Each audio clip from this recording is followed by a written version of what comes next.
நீங்க சொன்ன மாதிரி அவர் விக்ரம் ஃப்ரெண்ட் இல்ல, ஃபாரின்ல படிச்சவரும் இல்ல.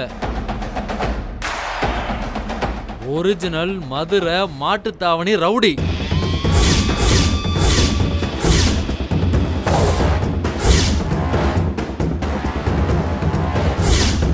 அந்த மார்க்கெட்ல மாமூல் வாங்குற 3rd கிளாஸ் ரவுடி இல்ல மேடம், ஹை கிளாஸ் ரவுடி. நல்லவனுக்கு நல்லவன், கெட்டவனுக்கு கெட்டவன்.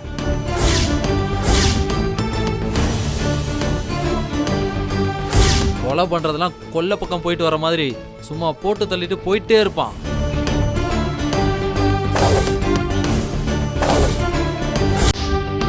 மதுரையில மீனாட்சி அம்மாவுக்கு அப்புறம் மாறன் தான் மாசு. தமிழ்நாட்டில் இருக்கிற ரவுடிகளே மாறன் பேரை கேட்டாலே எந்திரிச்சு நிப்பாங்க மேடம்.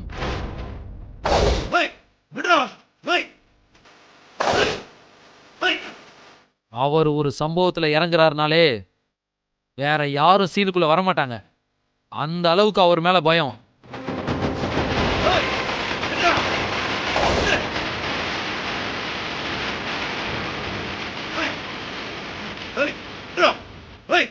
நீங்க என்னடா அந்த பச்சை புள்ள மாதிரி அவருக்கு கரண்ட் ஷாக் வச்சேன் தப்பிச்சிட்டாருன்னு கதை சொல்லிட்டு இருக்கீங்க.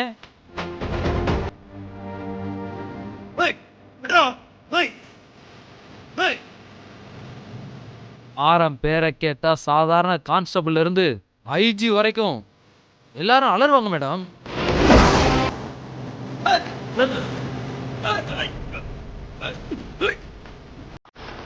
என்ன பண்றீங்க?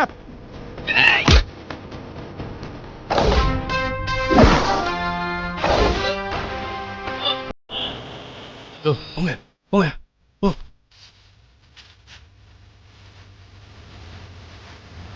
தப்பு பண்ணா தப்பிக்கவே முடியாது. நடு ரோட்ல விட்டு துரத்தி துரத்தி வெட்டுவாரு. மதுரையில சாதாரண பெட்டி கடையிலிருந்து ஸ்டார் ஹோட்டல் வரைக்கும் எதை ஆரம்பிக்கிறதா இருந்தாலும் மாநகராட்சியில் அனுமதி வாங்குறாங்களோ இல்லையோ மாறங்கிட்ட அனுமதி வாங்கணும்.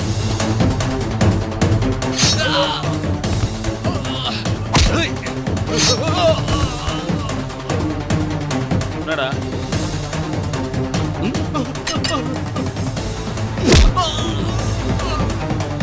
ஆளுங்கட்சி எதிர்கட்சின்னு எல்லா கட்சியிலையும் தனிப்பட்ட செல்வாக்கு இருக்கு. அவர் பேர்ல இப்ப வரைக்கும் 8 மர்டர் கேஸ் இருக்கு.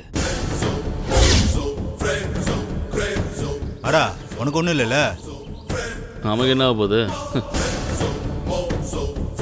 பண்ண அப்படி இந்தா இந்தா புறா.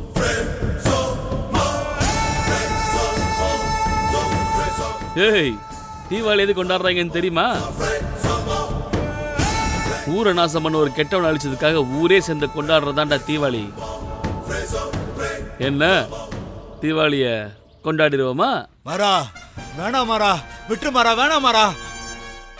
12 மர்டர் அட்டெம்ப்ட்.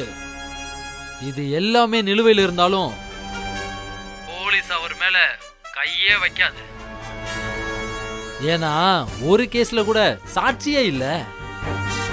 அவர் சாம்ராஜ்யத்தை அழிக்கணும்னு கங்கணம் கட்டிக்கிட்டு இருந்த எத்தனையோ போலீஸ் இருக்கிற இடம் தெரியாம போயிட்டாங்க மேடம். அந்த அளவுக்கு மாசான ஆளு. வேணாமாரா, சொன்ன கேளியா? வேண்டாமா? ஏண்டா ஊரே பட்டாசை கொளுத்தி தீபாவளி கொண்டாடிட்டு இருக்காங்க, வேண்டாம்ங்கிறீங்க? பாரு குணா, சரி நீங்களும் கொண்டாடுங்க. குணா பத்த வையே.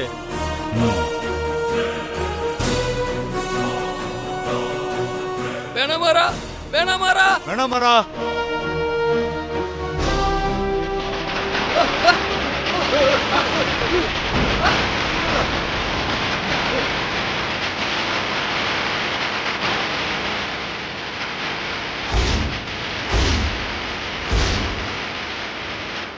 ஏய், என்னடா நீ இப்படி பயமுறுத்துற? பயமுறுத்தல மேடம், நடந்த உண்மை தான் சொல்லிட்டு இருக்கேன். மாற ஒரு விஷயத்தை செஞ்சா அதுக்கு பின்னாடி நியாயமான ஒரு காரணம் இருக்கும். அது இல்லாம சீன்லயே இறங்க மாட்டார் மேடம். இப்ப அவர் உங்க வீட்டுக்கு வந்திருக்காருன்னா, அதுவும் விக்ரம் ஃப்ரெண்டுன்னு சொல்லிக்கிட்டு வந்திருக்காருன்னா, இதுக்கு பின்னாடி ஏதோ ஒரு பெரிய சம்பவம் இருக்கு. அதான் மாறன்ற பேரை மறைச்சு வெற்றின்ற பேர்ல அங்க வந்திருக்காரு. எதுக்கும் நீங்க கொஞ்சம் ஜாக்கிரதையாவே இருங்க மேடம். மேடம், அப்புறம் இன்னொரு முக்கியமான விஷயம், நீங்க எனக்கு போட்டோ அனுப்பின விஷயத்தையோ உங்ககிட்ட நான் மாறனை பத்தி சொன்னதையோ வெளியே யாருக்கிட்டையும் ஷேர் பண்ணிக்காதீங்க. இது நமக்குள்ளேயே இருக்கட்டும். நான் எதுக்காக இதை சொல்றேன்னு உங்களுக்கு புரியுதுல்ல?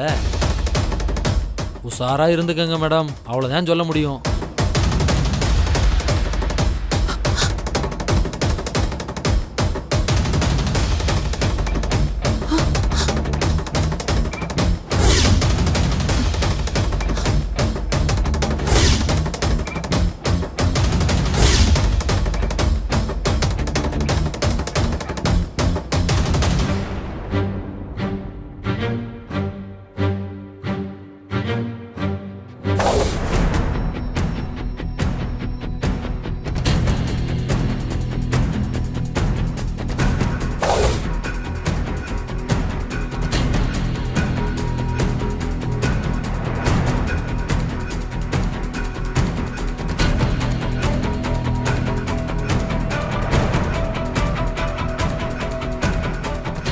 கதவு பூட்டி இருக்கு.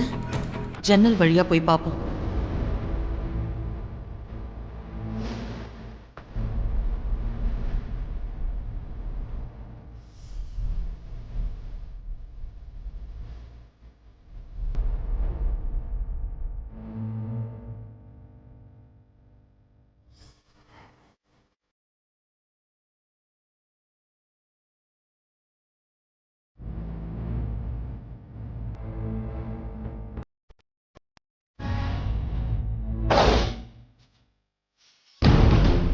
பார்க்க சாதாரணமா இருக்கான். இவனா பெரிய ரவுடி? இவனை போய் பெரிய ரவுடின்னு சொல்றான். இவனோட ஹேர் கட்டு, ட்ரிம் பண்ண தாடியும் மீசையும் பார்த்தா ரவுடி மாதிரியே தெரியலையே. ஏதோ கார்ப்பரேட் கம்பெனி முதலாளி மாதிரியில இருக்கான். இவனை போய் பெரிய ரவுடி, பெரிய டான் மாதிரின்னு அவ்வளோ பில்டப் கொடுத்தான். அவன் பேச்சை நம்பி நானும் இந்த நேரத்தில் இவனை பார்க்க வந்திருக்கேன். தேவையில்லாம தூக்கத்தை கெடுத்துக்கிட்டு.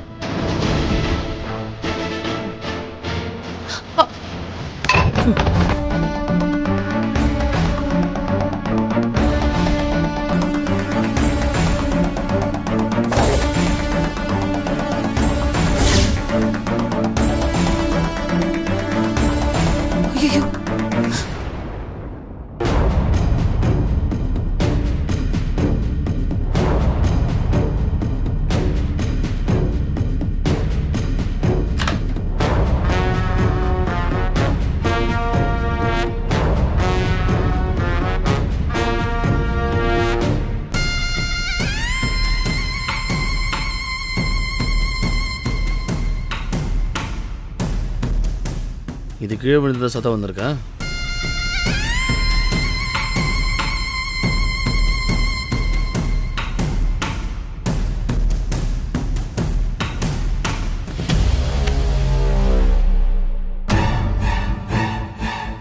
என்ன இது? ஜன்னல் திறந்திருக்கு.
ஒரு நிமிஷம் என் மூச்சே நின்னு போச்சு. தூங்கும்போது கூட பில்லோவுக்கு கீழே துப்பாக்கியை வச்சுட்டு தூங்குறான். அப்ப அந்த மகேஷ் சொன்னது உண்மைதான் போல இருக்கு. ஐயோ, நமக்கு தெரிஞ்ச ரவுடிங்க எல்லாம் கத்தி அருவானு தான் வச்சிருப்பானுங்க. இவன் துப்பாக்கி வச்சிட்டு இருக்கான். இவன் சாதாரண ரவுடி இல்ல, ஹை ப்ரொஃபஷனல் ரவுடி. இது தெரியாம நாம வேற காலை விட்டுட்டோமே. இப்ப இவனை எப்படி ஃபேஸ் பண்றது?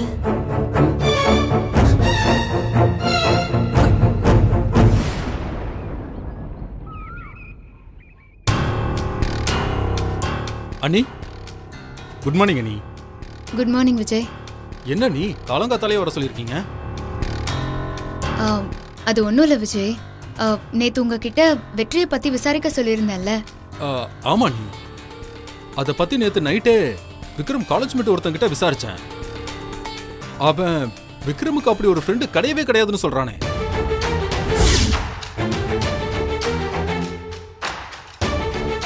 என்ன விஜய், விக்ரம்க்கு அந்த மாதிரி ஒரு ஃப்ரெண்டே கிடையாதுன்னு சொல்றாரா? ஆமா நீ, அவன் அப்படிதான் சொன்னான். ஆனா நான் தான் எங்களுக்கே தெரியாதப்ப உனக்கும் தெரியாம இருக்கலாம் இல்லையா? அதனால உன் ஃப்ரெண்ட் சர்க்கிள் கிட்ட கொஞ்சம் விசாரின்னு சொல்லிட்டு வந்திருக்கான். நீ எப்படியும் இன்னைக்கு ஈவினிங்குள்ள கேட்டு சொல்றான்னு சொல்லியிருக்கான். சாரி விஜய், நேற்று நைட்டே இந்த விஷயத்த நான் உங்ககிட்ட சொல்லியிருக்கணும். நான் தான் காலையில சொல்லிக்கலாமேன்னு கொஞ்சம் அசால்ட்டா விட்டேன். அசால்ட்டா இருந்துட்டீங்களா? என்ன நீ சொல்றீங்க? ஆமா விஜய், விக்ரம் எனக்கு நேத்து நைட்டு கால் பண்ணி பேசினாரு. விக்ரம் ஃபோன் பண்ணானா? எப்ப நீ எங்க இருக்கானா? விஜய் அவரு யுஎஸ்ல தான் இருக்காராம். அவர்கிட்ட நான் வெற்றியை பத்தி எல்லா விஷயத்தையும் கேட்டேன். அவரும் வெற்றியும் ஃப்ரெண்ட்ஸ் தான் சொன்னாரு என்கிட்ட. ஃப்ரெண்ட்ஸ்னு சொன்னானா? என்ன நீ சொல்றீங்க? வெற்றியை பார்த்தா யுஎஸ்ல படிச்ச மாதிரியே தெரியல. அவனோட பேச்சு லாங்குவேஜ் எல்லாம் ஒண்ணுக்கு ஒண்ணு முரணா இருக்குன்னு நீங்க தானே சொன்னீங்க? ஆமாங்க, அப்படிதான் எனக்கு பட்டுச்சு. ஆனா விக்ரமே வெற்றி அவர் ஃப்ரெண்டு தான்னு சொன்ன உடனே அதுக்கு மேல எப்படி வெற்றி மேல சந்தேகப்பட முடியும் சொல்லுங்க? விக்ரமே சொல்லிட்டானா? அண்ணி, போன்ல பேசுனது விக்ரம் தானே? நல்லா கவனிச்சிங்களா? வேற யாரும் அவனோட வாய்ஸ்ல பேசிரலையே. அந்த டவுட் எனக்கும் இருந்துச்சுங்க. அத நான் அவர்கிட்டயே சொன்னேன். அவர் உடனே வீடியோ கால் பண்ணட்டுமான்னு கேட்டாரு. நான் தான் வேண்டான்னு சொல்லிட்டேன். ஏன் நீ வீடியோ கால் பேசியிருந்தா நம்ம டவுட் கொஞ்சம் கிளியர் ஆயிருக்கும்ல? இல்ல விஜய், பேசினது விக்ரம் தான். அதுல எனக்கு எந்த விதமான சந்தேகமும் இல்ல. சரியா நீ, நீங்க சொன்னா கரெக்டா தான் இருக்கும். சரி, விக்ரம் எதுக்கு அவசரமா யூஸ் போனா? அதுவும் நம்ம கிட்ட ஒரு வார்த்தை கூட சொல்லாம. அத பத்தி நீங்க ஏதாவது கேட்டீங்களா? நான் அதை கேட்காம இருப்பேனா? விக்ரம்க்கு அத்தை பண்றதெல்லாம் கொஞ்சம் கூட பிடிக்கலங்க. அதுவும் இல்லாம என் பேரை வச்சு ஒருத்திங்க நடிக்க வந்திருக்கால, அவளை பார்த்தாலே விக்ரமுக்கு சுத்தமா பிடிக்கவே இல்லை விஜய். இதுக்கு மேல இங்க இருந்தா அத்தை அவளை அவருக்கு கல்யாணம் பண்ணி வச்சிருவாங்களோன்னு பயந்துதான் நம்ம கிட்ட கூட சொல்லாம யுஎஸ்க்கு கிளம்பி போயிட்டாராம். நினைச்ச நீ விக்ரம் இந்த மாதிரி ஏதாவது பண்ண போறானோன்னு நினைச்சிட்டே இருந்தேன். அன்னைக்கு அம்மா அவனுக்கு ரெஜிஸ்டர் மேரேஜ் பண்றதுக்கு ஏற்பாடு பண்ணாங்கல்ல, அவனுக்கு அது சுத்தமா பிடிக்கல நீ. அதான் வேற வழியே இல்லாம அன்னைக்கு ரெஜிஸ்டர் ஆபீஸ் வந்தான். அதனாலதான் இந்த பிள்ளையர்கிட்ட சீட் எழுதி போட சொன்னானே, அதுவும் கூட அதுக்காக தான் பண்ணான். ஆமால, அப்போ அவரு அர்ஜென்ட்டா அப்போ சாக்கு போக்கு சொல்லிட்டு எதுக்கு யுஎஸ் கிளம்பி போகணும்? எனக்கு தெரிஞ்சு விக்ரம் யுஎஸ் போனது கூட ஒரு வகையில நல்லதுதான் விஜய். விக்ரம் இல்லாம அத்தையால இந்த கல்யாணத்தை நடத்த முடியாது தானே? அது என்னமோ உண்மைதான் நீ. விக்ரம் உங்களை இங்க தனியா விட்டுட்டு போனது மனசுக்கு வருத்தமா இருந்தாலும் அம்மாவோட ஆசையெல்லாம் நிராசை ஆக்கிட்டு போயிட்டான்ல, அதை நினைக்கும் போது மனசுக்கு ரொம்ப சந்தோஷமா இருக்கா நீ. சரியா நீ, விக்ரம் எப்ப ரிட்டர்ன் வரானா? அதை பத்தி ஏதாவது சொன்னானோ உங்ககிட்ட? அத பத்தி எனக்கு கரெக்டா தெரியலங்க. ஆனா போன வேலையா சீக்கிரம் முடிச்சிட்டு வரேன் தான் சொல்லிருக்காரு. பாக்கலாம், வெயிட் பண்ணலாம். சரி நீ, அவன் வரும்போது வரட்டும். இல்லைன்னா வச்சுக்கோங்களேன், அம்மா ஏதாவது தேவையில்லாம அவனுக்கு குடைச்சல் கொடுத்துக்கிட்டே தான் இருப்பாங்க. சரிங்க விஜய், இந்த விஷயத்த சொல்றதுக்காக தான் நான் உங்களை கூப்பிட்டேன். நீங்க உங்க வேலைய பாருங்க. நான் இப்போ கோயிலுக்கு போகணும். நான் குளிச்சுட்டு ரெடி ஆகுறேன். சரிங்க நீ, வரேன்.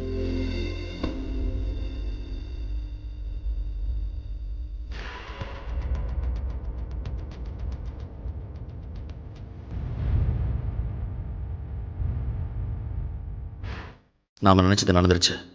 ஃபோனில் பேசினது நிஜமாக விக்ரம் தான் மகா நம்பிட்டாங்க. இது போதும்.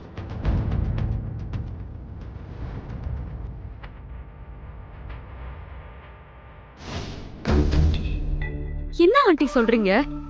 நிஜமாவே அந்த வெற்றி மதுரையில பெரிய ரவுடியா? இவ்ளோ நேரம் நான் என்ன உனக்கு கதையா சொல்லிட்டு இருந்தேன்? அவன் தூங்கும் போது தலையணை கடியில துப்பாக்கி வச்சுட்டு தூங்கிட்டு இருக்காண்டி. நான் சொன்ன மாதிரி அவன் லோக்கல் இல்லடி, இன்டர்நேஷனல்.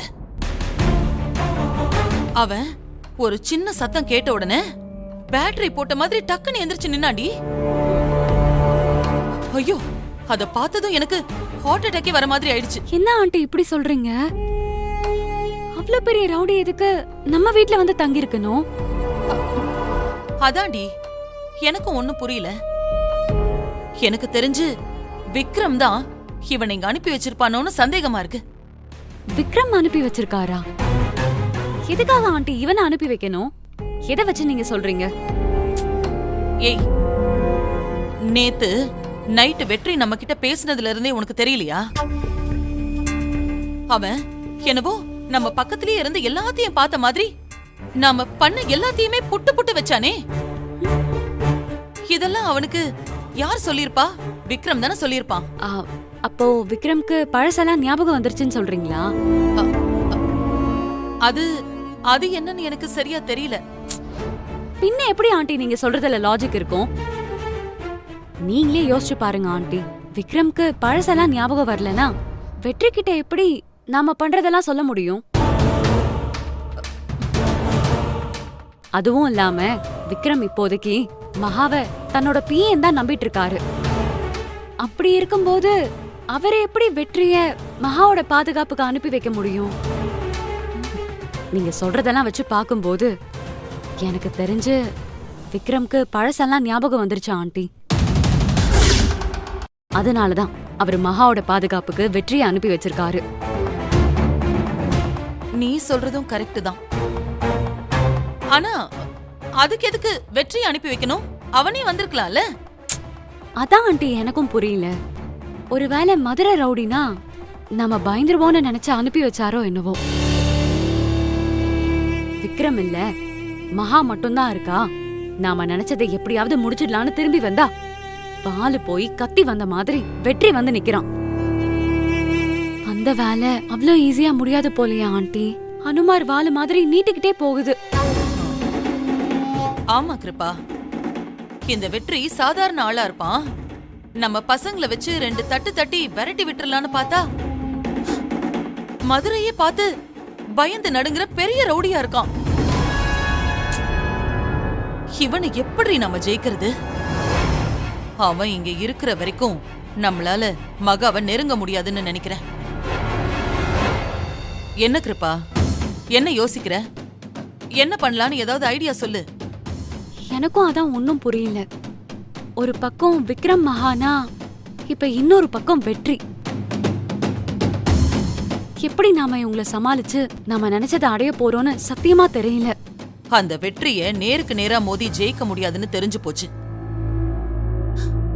குறுக்கு வழியில தான் ஏதாவது பண்ணணும்.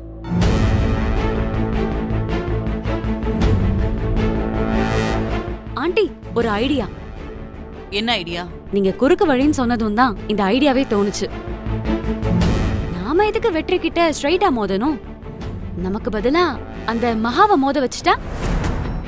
நீ என்ன சொல்ற கிருப்பா? மகாவை எப்படி வெற்றி கூட மோத வைக்க முடியும்? ஆண்டி, அந்த மகாக்கு நாம வெறும் எதிரி தான். ஆனா அந்த வெற்றி மகாவுக்கு துரோகி. துரோகி பெருசா இல்ல எதிரி பெருசா? வெற்றி மகாவுக்கு பாடி கார்டு மாதிரி கூட இருந்துகிட்டு மகாக்கு துரோகம் பண்ணிட்டு இருக்கான்.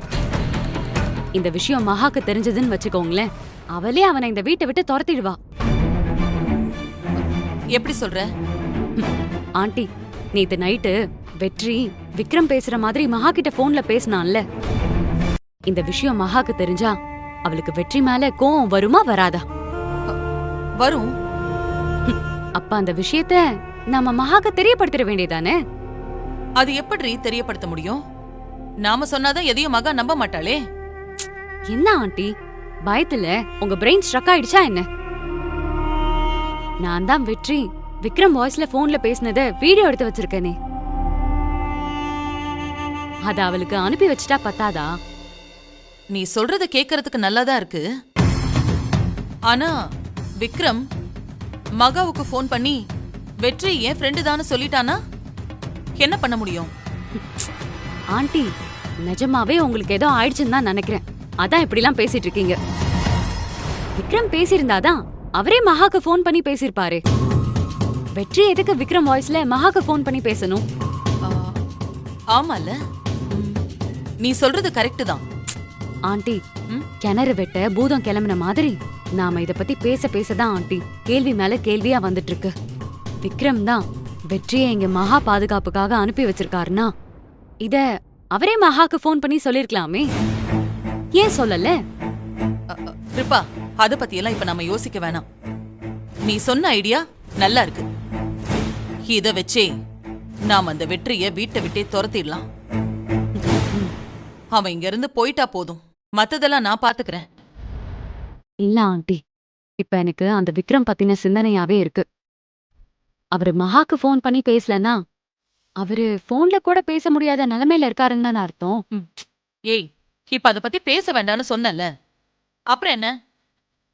எனக்கு பெரிய தலைவலியே அந்த வெற்றி தான். அவன் இங்க இருந்து போயிட்டா போதும். அந்த விக்ரம கண்டுபிடிக்கிறது, அவன் இங்க வரத்துக்கு முன்னாடி மகா கதைய முடிக்கிறது, இதெல்லாம் எனக்கு ஒரு மேட்டரே இல்ல. நீ முதல்ல இந்த வீடியோவை மகாவுக்கு அனுப்பி வை.